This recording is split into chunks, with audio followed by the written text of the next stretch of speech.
Welcome to This Explainer. Today, we're demystifying the incredible back-end architecture required to scale one of the world's largest video sharing platforms.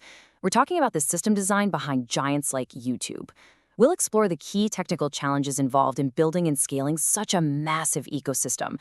We're moving from basic storage and database management all the way up to massive compute capacity and global network bandwidth. It's so easy to take for granted how seamlessly these systems work in our daily lives, but it's actually a fascinating look at the intricate, invisible orchestration that happens behind the scenes literally every single time you hit play. Let's get into it. Okay, let's dive right in by sizing up the challenge with some hypothetical math.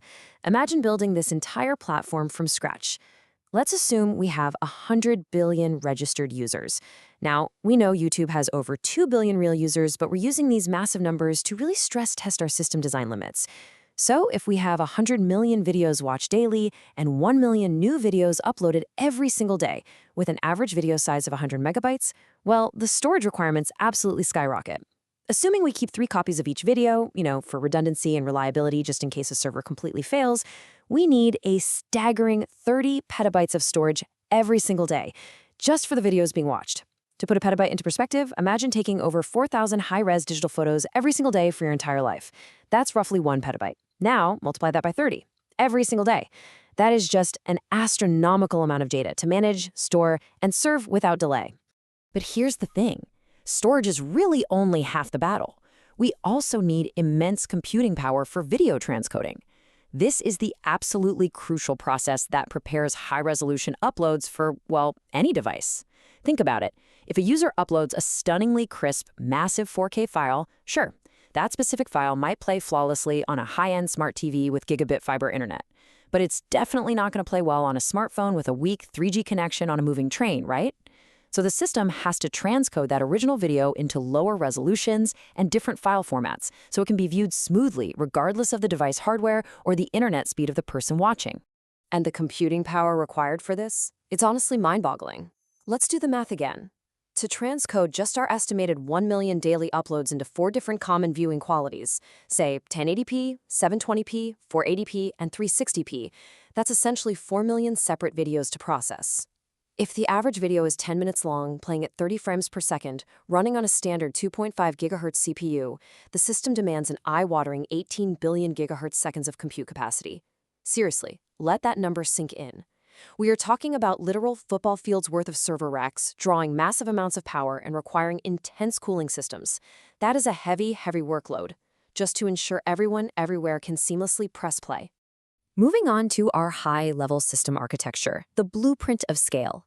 To handle those massive numbers without crashing, we first need to zoom out and look at the overarching architectural blueprint. How exactly do we structure a system from the ground up that can effortlessly juggle 30 petabytes of daily storage and 18 billion gigahertz seconds of processing? Well, this cleanly structured architecture distributes the incredible workload across 5 major pillars. First up, the front end. Built with modern reactive frameworks like React, Angular, or Vue, this handles all the user interactions and clicks. Then, the back-end APIs and microservices, using environments like Node.js, Ruby, or Django, jump into action to actually process those requests. Next, we have the blob store. Think Amazon S3 or Google Cloud Storage, where the actual encrypted, raw video files live safely. Then come our databases, relying on both NoSQL and SQL depending on the need to hold all the text, relationships, and metadata. And finally, the Content Delivery Network, or CDN, like Akamai or CloudFront. This caches all the content globally for fast streaming. It's a perfectly coordinated ecosystem where every single layer has a very specific job to do. Now, a truly brilliant move for speed here is how the system strategically splits its databases. On one side, we have the video metadatabase. Think of this as the deeply technical repository. It tracks the exact file locations across countless servers, specific encoding parameters, and bit rates. On the other side is the video catalog database. This one is built entirely for the user interface.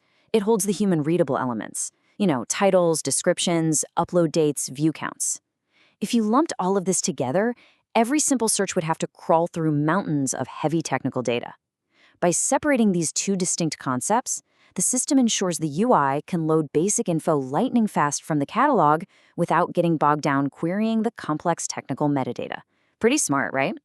Next up is the microservices engine, the specialized assembly line. Instead of one massive server doing everything, which is a monolithic design that would quickly become a catastrophic bottleneck at this scale, the backend acts like a factory assembly line, powered by specialized, decoupled microservices. By delegating tasks into these distinct microservices, the platform ensures maximum efficiency and flexibility. For instance, the user service operates independently to handle logins, authentication, and profiles. The video encoder strictly tackles that massive transcoding workload we talked about earlier, perhaps leveraging cloud tools like AWS Elastic Transcoder. The search engine exclusively utilizes Elasticsearch for incredibly fast, relevant queries against our database. And the video streamer, its only job is to pull the file and serve it perfectly over HTTP. The beauty of this decoupled assembly line is that if one part of the system gets completely overwhelmed, say everyone is searching at once during a massive viral news event, we can simply scale up the search engine microservice to handle the traffic. And we can do that without having to touch, reboot, or risk breaking the video encodal. Let's look at the life cycle of a video, from upload to playback. Let's move to a practical example and see how this all builds together by tracing the chronological journey of a single video through our microservices engine. We're going to break this down into 3 distinct phases: uploading, searching, and playback. So, phase 1 is uploading. And the absolutely crucial point in this phase is the pre-signed URL.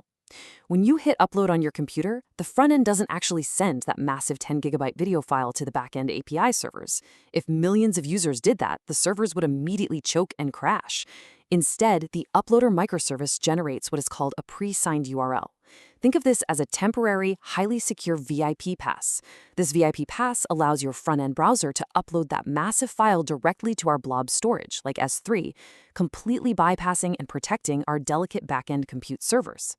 Once the file is safely resting in the blob storage, a webhook sends a tiny, lightweight JSON payload to trigger the video encoder to wake up and start its heavy lifting. Now, once our video is uploaded, transcoded, and safely stored away in all those different formats, it enters an absolute ocean of content. I mean, with 1 million new videos being added every single day, how do you actually find anything? Well, that brings us to our second phase, search. This phase brilliantly illustrates the power of microservices talking to each other. When you type in a query, the search engine microservice fires a request to Elasticsearch. Now, Elasticsearch is highly optimized for text search, but it doesn't return the whole video object. It actually just returns the matching video IDs. This makes the lookup incredibly lightweight and fast. It then hands those IDs over to the catalog microservice, which fetches the human-readable metadata like the titles, the thumbnails, the descriptions, right from our fast database. Finally, those aggregated results are beamed back to your screen. It's this rapid tag team effort to filter billions of records into human-readable results in mere milliseconds. So the user has searched, they've navigated the catalog, and they've found exactly what they want. This leads us to the final step, pressing play. This is actually the third and most resource-intensive phase of the entire lifecycle. When you finally hit play, the API first checks the catalog for the exact encoding details suited for your specific device and current internet speed. It then generates another pre-signed URL, but this time for downloading rather than uploading. Your UI uses the secure link to request the stream from the video streamer microservice. Now, the absolute key here is utilizing that content delivery network we mentioned earlier. The CDN ensures the video isn't being fetched from a single data center all the way across the ocean. Instead, it's served from a geographic location right down the street from you. This geographic proximity guarantees seamless playback with minimal buffering, even when millions of people are watching at peak hours. Moving into system optimization techniques, polishing for the real world. So we have a fully functional blueprint, but theory is one thing. The Wild West of the internet is another. To survive peak hours, unpredictable viral spikes, and an estimated 10 million concurrent users watching simultaneously, the system requires a few critical optimizations to keep from melting down. To keep things running smoothly, we deploy a specific optimization toolkit. We implement load balancing using tools like Nginx to evenly distribute those 10 million concurrent requests across thousands of machines. This ensures no single server burns out from a localized traffic spike. We also use rate limiting to prevent abuse, basically stopping malicious bots or bad actors from overwhelming the system with millions of fake requests. Then, we heavily utilize caching, so that if a massive global audience searches for the exact same viral video, we serve the results instantly from temporary memory, rather than grinding our back-end databases to a halt every single time. And of course, compression minimizes network bandwidth, which literally saves millions of dollars in operational costs. These techniques act as the armor that ensures the architecture remains reliable, lightning fast, and cost-effective on a global scale. And that wraps up our technical deep dive into this incredible system design. We've gone from conceptualizing petabytes of raw storage and billions of compute cycles all the way to structuring specialized microservices, clever database splitting, and global content delivery networks. It truly highlights just how much invisible, sophisticated orchestration is required for you to seamlessly upload, search, and watch content on a lazy Sunday afternoon. Keep exploring these architectural concepts, keep building, and take these lessons in scalability into your own ambitious projects. With this massive blueprint in mind, what will you design next?